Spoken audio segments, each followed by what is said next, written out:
Quels sont les enjeux principaux à l'horizon 2050? Pour moi, c'est la mobilité, l'emploi et l'habitat.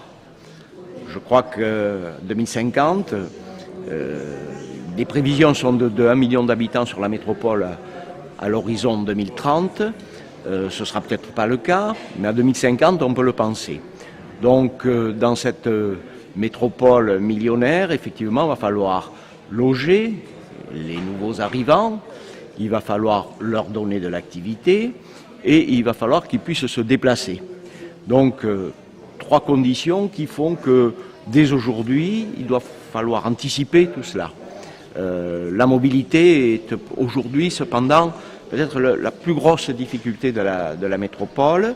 L'emploi, le taux de chômage est plus faible qu'ailleurs.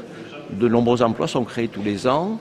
Et quant à l'habitat, effectivement, c'est devenu un petit peu difficile pour les personnes de conditions modestes de se loger. L'immobilier a pris beaucoup de valeur depuis quelques années et donc il va falloir, mais ça déjà la métropole travaille dans ce sens-là pour modérer les prix et notamment pour les primo-accédants. Comment imaginez-vous la grande rive droite en 2050?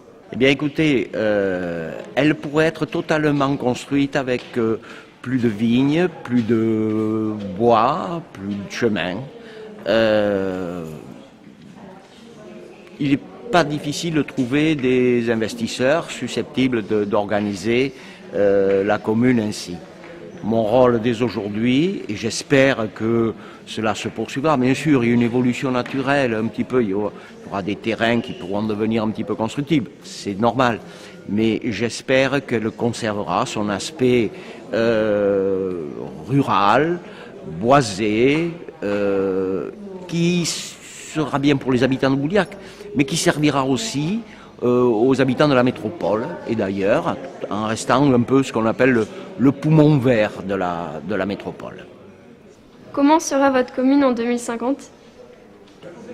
Alors écoutez, débat très intéressant, je crois mesuré, modéré, où tout un chacun a conscience des difficultés, de l'équilibre nécessaire à trouver entre urbanisation et maintien des espaces protégés, boisés et autres, et agricoles, avec volonté de développer aussi, et moi c'est ma volonté, mais je ne suis pas seul, j'ai un propriétaire privé sur ma commune qui dispose d'un gros espace où on pourra, je l'espère, développer de l'agriculture urbaine proche des lieux de consommation.